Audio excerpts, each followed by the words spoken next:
सुप्रभात बच्चों। सबसे पहले आप हिंदी की पुस्तिका निकालेंगे अपनी, और बच्चों पृष्ठ क्रमांक 16 और 17 के प्रश्नों के उत्तर लिखकर हमने पूर्ण कर चुके थे। तो बच्चों आज आप लोग पृष्ठ क्रमांक 18 ओपन कीजिए और साथ ही में आप लोगों को पेंसिल रबड़ भी लेकर रखना है।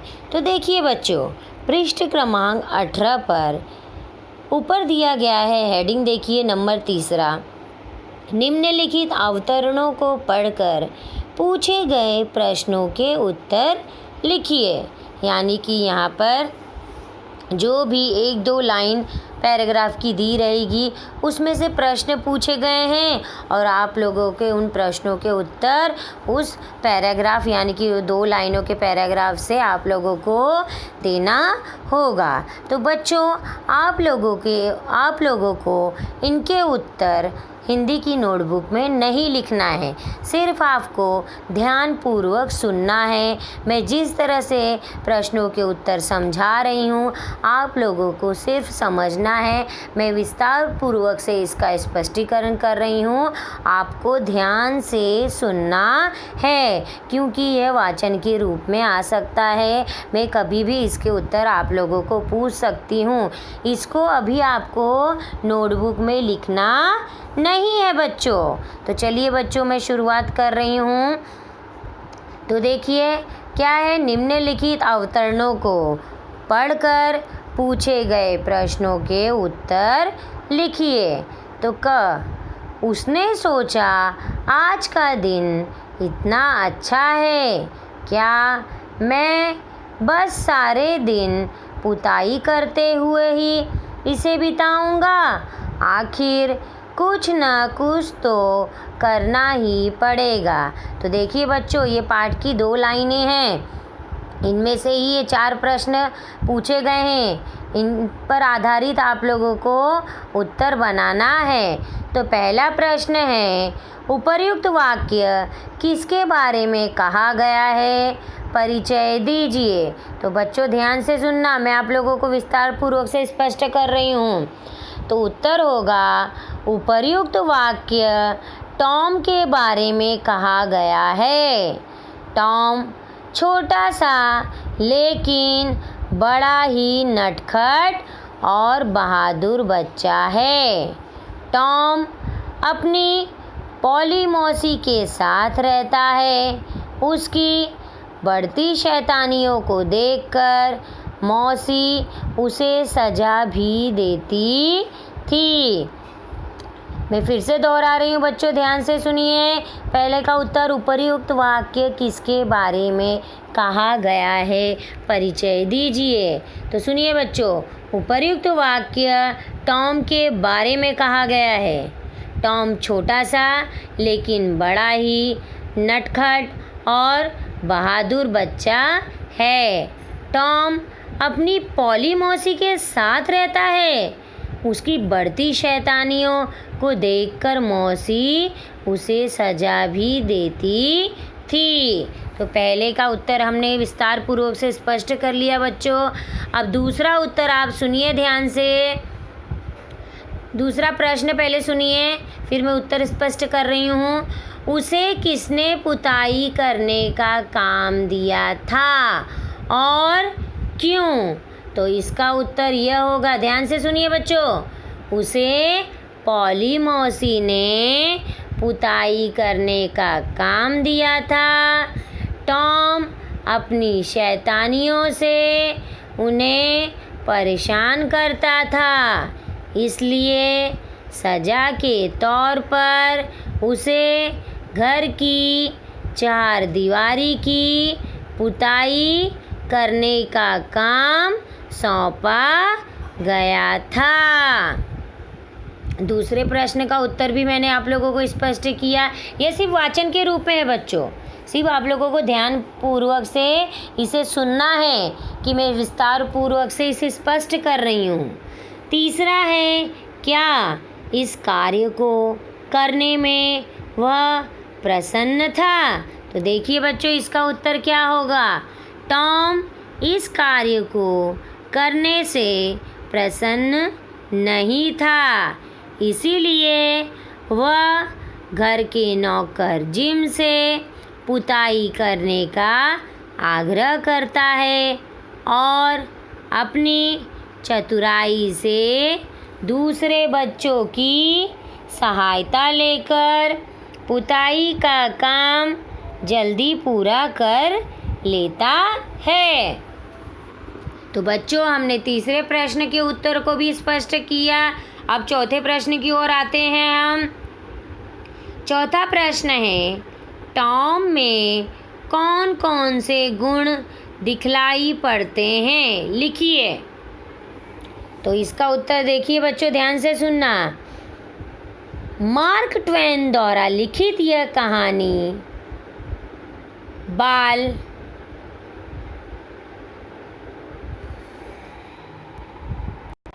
ध्यान से सुनिए बच्चों, इसका उत्तर मार्क ट्वेन द्वारा लिखित यह कहानी बालसन पर आधारित है, अर्थात एक बालक पर आधारित यह कहानी है। टॉम इस कहानी का मुख्य पात्र है। कहानी में टॉम के व्यवहार पर दृष्टि डालने पर हमें उसके कई गुण दिखलाई पड़ते हैं। नटखट और बहादुर होने के साथ साथ वह चतुर, विनम्र और नेतृत्व के गुणों से युक्त है। इसीलिए सजा में मिली पुताई के काम को भी उसने मज़े से पूरा कर लिया। तो देखिए बच्चों, की जो 2 लाइनों पर आधारित प्रश्न थे उनके उत्तरों को हमने विस्तार पूर्वक से स्पष्ट कर लिया। अब अब तो सारा नक्शा ही बदल गया। अब इससे संबंधित 4 क्वेश्चन दिए गए हैं, 4 प्रश्न दिए गए हैं, उनके उत्तरों को मैं विस्तार पूर्वक से स्पष्ट कर रही हूँ। ध्यान से सुनना बच्चों। अब तो सारा नक्शा ही बदल गया। पहला प्रश्न है, किस नक्शे की बात हो रही है? तो इसका उत्तर यह है, टॉम के घर की 4 दीवारी के नक्शे की बात हो रही है। दूसरा है, नक्शा कैसे बदल गया? तो ध्यान दीजिए बच्चों, इसका उत्तर क्या होगा? 4 दीवारी पर सफ़ेदी किए जाने से उसका नक्शा बदल गया। टॉम ने अपने मित्रों की सहायता से बड़ी सफाई से उस 4 दीवारी की पुताई की थी, जिसकी वजह से वह खिल उठी थी। तो बच्चों, हमारे दूसरे प्रश्न का उत्तर भी हमने स्पष्ट किया कि नक्शा कैसे बदल गया। अब अगला प्रश्न है, टॉम अपने आप को धनी आदमी कब और क्यों समझने लगा था? तो ध्यान दीजिए बच्चों, इसका उत्तर क्या होगा मैं स्पष्ट कर रही हूँ, सिर्फ सुनना है आपको। टॉम की अनुमति पाकर जो बच्चे पुताई करते वे टॉम को अपनी प्रिय चीज़ें देकर प्रसन्न करने की कोशिश करते हैं। जब टॉम के पास चॉक के टुकड़े, कांच की चूड़ियाँ, चाकू का हैंडल, कुत्ते का पट्टा, नीली शीशी का टुकड़ा जैसी बहुमूल्य वस्तुओं का ढेर लग गया, तब वह अपने आप को धनी आदमी समझने लगा था। तो बच्चों, हमने तीसरे प्रश्न के उत्तर को भी स्पष्ट कर लिया। अब चौथे प्रश्न की ओर हम आते हैं। क्या आप अपने मित्रों के साथ वैसा व्यवहार करेंगे जैसा टॉम ने किया? तो देखिए इसका उत्तर क्या हो सकता है। अवश्य, मैं भी टॉम की तरह अपने मित्रों से व्यवहार करूँगा। टॉम के मित्रों ने उसे पुताई करते देख उसका मजाक बनाने और चिढ़ाने का प्रयास किया था। उन्हीं सब से बचने के लिए टॉम ने अपनी बातों से उन्हें विश्वास दिलाया कि इस काम में उसे बड़ा ही मज़ा आ रहा है। यह जानकर वे भी बाल्टी और ब्रश लेकर बड़ी सावधानी से चारदीवारी की पुताई करने लगे।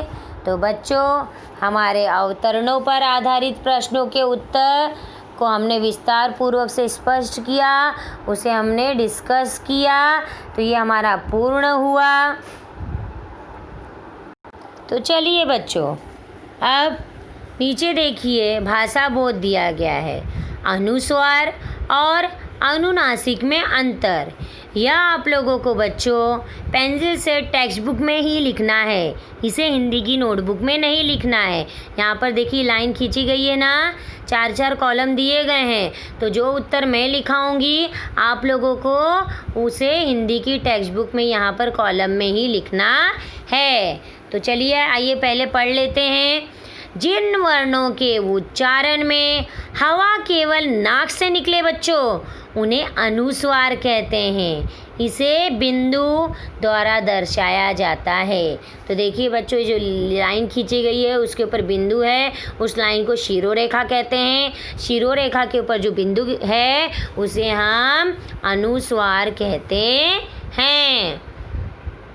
जिन वर्णों के उच्चारण में हवा नाक और मुंह दोनों से निकले, उन्हें अनुनासिक कहते हैं। इसे चंद्र बिंदु, देखिए बच्चों यहाँ पर शिरोरेखा है, उस पर चंद्र बिंदु है, तो इसे क्या कहते हैं? अनुनासिक या चंद्र बिंदु द्वारा भी दर्शाया जाता है। तो चलिए बच्चों, हेडिंग देखिए। पाठ में से 4 अनुस्वार एवं 4 अनुनासिक वाले शब्द लिखिए। तो पहला है अनुस्वार। तो चलिए बच्चों, अनुस्वार वाले पाठ में से कौन कौन से शब्द आए हैं वह हम अब लिखेंगे। तो देखिए यहाँ पर ये उत्तर है बच्चों। अनुस्वार देखिए छींटे, तो लिखिए आप लोग बच्चों छींटे। यहाँ पर देखिए बिंदी दी गई है अनुस्वार की, तो पहला लिखिए छींटे। अब आगे दूसरे कॉलम में लिखिए सौंपा, लिखिए बच्चों सौंपा। तीसरा है हैंडल, हैंडल लिखिए बच्चों हैंडल, हैंडल। अगला है सुंदर, और ढंग भी आया है तो दोनों आप लोग लिख लीजिए, सुंदर और ढंग। तो अगला है बच्चों अनुनासिक। तो अनुनासिक वाले बच्चों शब्द अब हम लिखेंगे। यहाँ पर कॉलम बना है ना, वहाँ पर लिखना है। तो चलिए बच्चों देखिए यहाँ अनुनासिक लिखा हुआ है, चलिए लिखिए। पहला है बिताऊंगा, तो उत्तर लिखिए बच्चों बिताऊंगा। अगला है कहूँ, अगला क्या है? कहूँ। अगला है फंस, अगला क्या होगा? फंस। उसके आगे है कांच और आँखें, लिखिए कांच और आँखें। तो बच्चों पृष्ठ क्रमांक 18 के अनुस्वार और अनुनासिक के शब्द भी हमने लिखकर पूर्ण कर लिए। तो चलिए बच्चों अब पृष्ठ क्रमांक 19 पेज नंबर 19 ओपन कीजिए बच्चों। यहाँ पर देखिए संज्ञा, अर्थात यहाँ पर देखिए हेडिंग है पाठ में से 5 व्यक्तिवाचक, जातिवाचक और भाववाचक संज्ञा शब्दों को छांट कर लिखिए।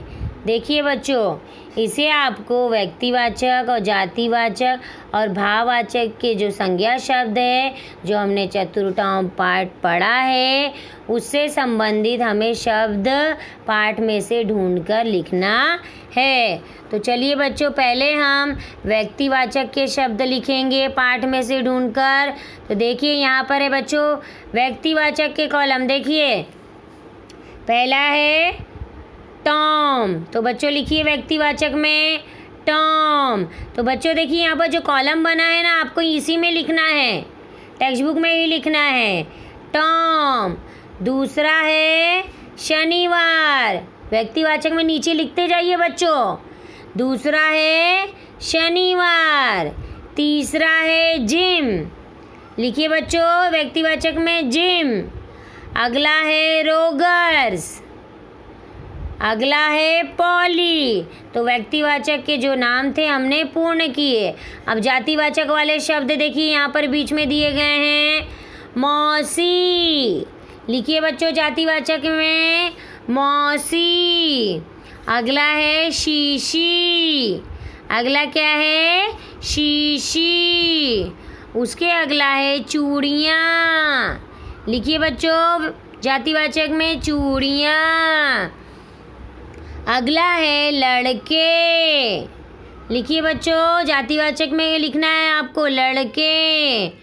उसके अगला है बाल्टी।